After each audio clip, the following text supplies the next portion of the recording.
Bonjour et bienvenue dans cette vidéo relative à la correction de la série de TD numéro 3. Les énoncés de l'exercice 1. Quelle est en angstrom la longueur d'onde associée à chacun des systèmes matériels suivants? A. Une voiture de masse 1 tonne se déplaçant à une vitesse de 100 km à l'heure.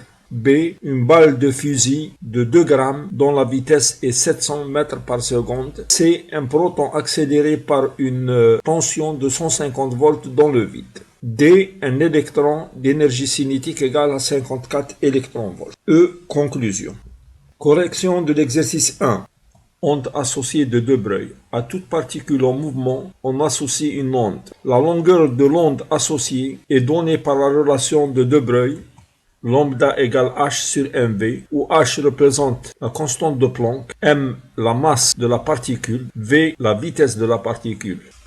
Petit a, calculons la longueur de l'onde associée à une voiture de 1 tonne, c'est-à-dire 10 puissance 3 kg, roulant à la vitesse de 100 km à l'heure.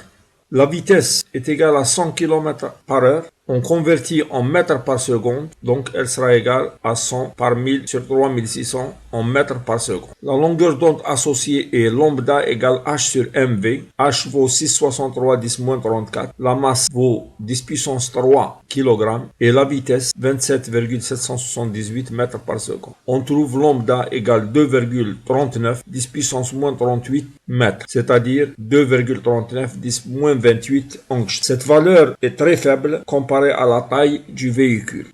Calculons maintenant la longueur d'onde associée à une balle de fusil de 2 grammes se déplaçant à 700 mètres par seconde. Lambda égale h sur mv, la valeur de h 6,63 10-34, la masse est de 2 grammes, c'est-à-dire de 10-3 kg, et la vitesse de 700 mètres par seconde. On trouve lambda égale 4,74 10-34 mètres, c'est-à-dire 4,74 10-24 angstroms. Cette valeur est très faible comparée à la taille de la balle. C. Calculons maintenant la longueur d'onde associée à un proton accéléré par une différence de potentiel de 150 volts dans le vide. L'énergie cinétique est égale à 1 demi de mv2 égale EU, d'où on a m carré v carré égale 2m EU. Le produit mv égale racine carrée de 2m EU. M est la masse du proton en kilogrammes, E est la charge du proton en coulomb, U c'est la tension, donc différence de potentiel appliquée, et H la constante de Planck. La longueur d'onde associée est donnée par h sur mv, donc h divisé par racine de 2m EU, on trouve 2,34 10-12 mètres. Lambda égale 2,34 10-2 angstroms. On remarque que la longueur d'onde est du même ordre de grandeur que la particule. Calculons maintenant la longueur de l'onde associée à un électron dont l'énergie cinétique est de 54 électronvolts. Nous avons l'énergie cinétique 1 demi de mv2 égale EC, d'où m2v2 égale 2mEc, et mv égale racine carrée de 2mEc, où m c'est la masse de l'électron, elle vaut 9,11 10-31 kg, E la charge en coulomb, et EC l'énergie cinétique en électronvolts que l'on peut convertir en joules en multipliant par 1,6 10 puissance moins 19. La longueur d'onde associée est égale à h sur mv, donc h sur racine carrée de 2mEc. EC doit être en joules, et on trouve 1,67 10-10 mètres, c'est-à-dire 1,67 angstroms. La longueur de l'onde associée est du même ordre de grandeur que la taille de la particule. Conclusion. À l'échelle macroscopique, voiture, balle de fusil, etc., l'onde associée est extrêmement petite et elle ne peut pas se manifester, elle est totalement inobservable. L'aspect ondulatoire dans ce cas est négligeable. Dans le cas des particules microscopiques, protons, électrons, etc., cet aspect ondulatoire est réel. Il a été vérifié expérimentalement en faisant diffracter, comme une onde, un faisceau d'électrons. Les longueurs d'onde calculées sont du même ordre de grandeur que la particule. L'aspect ondulatoire ne peut être négligé. Les énoncés de l'exercice 2. Quelle est l'incertitude minimale sur la position des systèmes matériels suivants? Une automobile roulant à une vitesse de 60 plus ou moins 1 km par heure ayant une masse de 500 kg. Une balle de fusil de 2 grammes dont la vitesse est de 700 plus ou moins 10 mètres par seconde. Un proton dont la vitesse est déterminée à 1 mètre par seconde près. Un électron d'énergie cinétique 54 électronvolts dont l'erreur relative sur l'énergie est de 1%. Conclusion.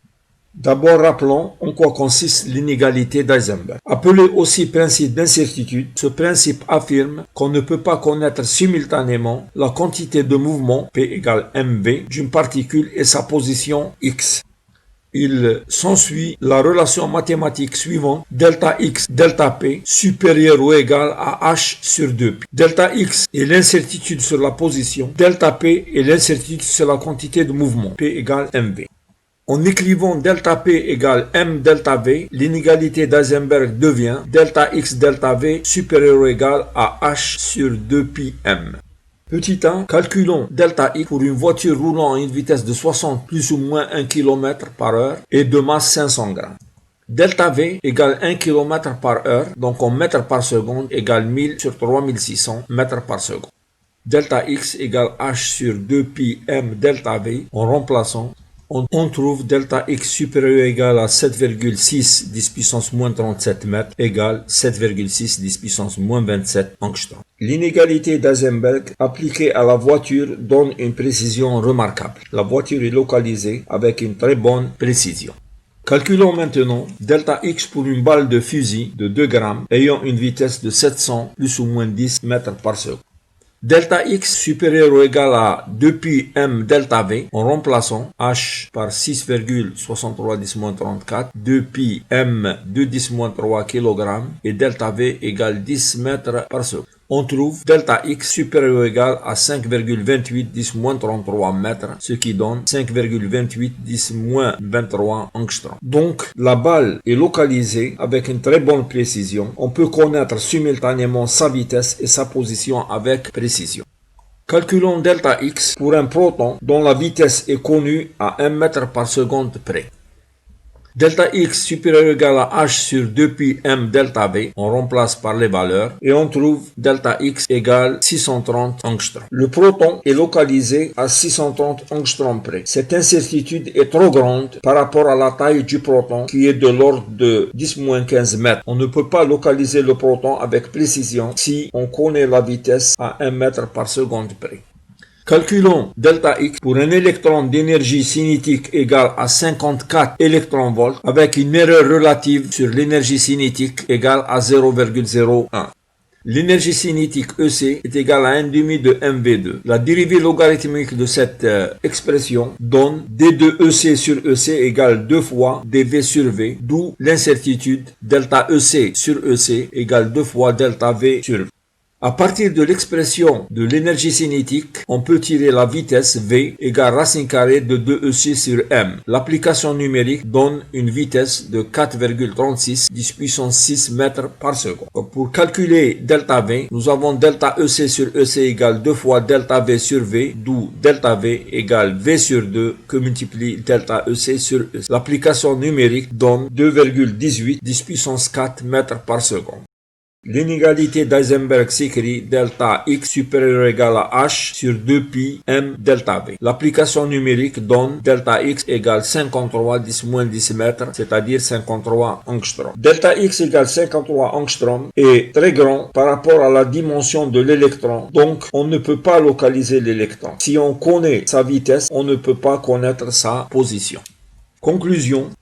Pour les objets macroscopiques, connaissant la vitesse avec précision, on a pu déterminer la position avec une très bonne précision. Donc, on peut connaître simultanément la vitesse et la position du mobile. Pour les objets microscopiques, la précision déterminée n'est pas bonne comparée à la taille de la particule. Donc, on ne peut pas connaître simultanément et avec précision la vitesse et la position de la particule. Les notions telles que la trajectoire d'une particule n'ont plus de signification dans la théorie quantique. Il est impossible de localiser une particule sur une trajectoire. On ne peut calculer que des probabilités de présence.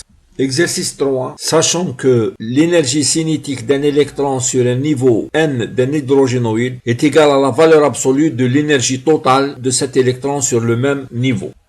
Premièrement, calculer la longueur d'onde associée à l'électron sur les niveaux 1, 2 et 3 pour l'atome d'hydrogène et pour l'ion hydrogénoïde He+. Deuxièmement, calculer la circonférence des orbites 1, 2 et 3 de l'atome d'hydrogène et de l'ion He+. Troisièmement, pour chaque cas, calculer le rapport entre la circonférence et la longueur d'onde associée à l'électron. Quatrièmement, conclusion. Calculons d'abord la longueur de l'onde associée à l'électron sur le niveau n pour H et He+.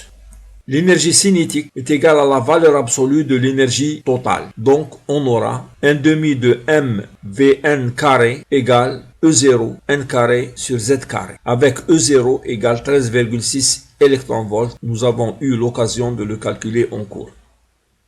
La relation précédente donne V égale n sur Z racine carrée de 2E0 sur m. Cette expression permet de calculer la vitesse de l'électron pour un niveau n.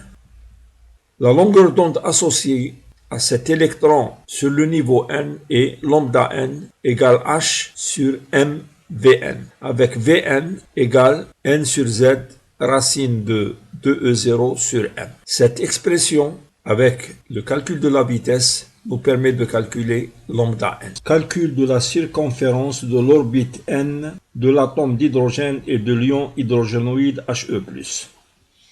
Le rayon de l'orbite est donné par Rn égale A0 n carré sur Z, avec A0 égale 0,53 angstrom. Il a été calculé en cours. La longueur de la circonférence de l'orbite n et Cn égale 2pi Rn, périmètre du cercle. Les formules précédentes permettent de calculer la vitesse Vn de l'électron sur l'orbite n, la longueur d'onde associée, lambda n, le rayon de l'orbite et la circonférence de l'orbite. Pour n égale 1, 2, 3 dans le cas de l'atome d'hydrogène Z égale 1, et pour n égale 1, 2, 3 dans le cas de l'hydrogénoïde He+, Z égale 2. On remarque que les calculs donnent Cn, périmètre du cercle, sur lambda n, longueur d'onde associée, égale n. Donc en conclusion, les calculs montrent que Cn égale n fois lambda n. Cn est égal 2pi Rn. Lambda n est égal à h sur mv. Donc on a 2pi Rn égale nh sur mv, d'où on obtient mvr égale n fois h sur 2pi. On retrouve le postulat de Bohr. Le moment cinétique mvr est quantifié. Il est égal à un nombre entier de fois la longueur d'onde. Merci de votre attention.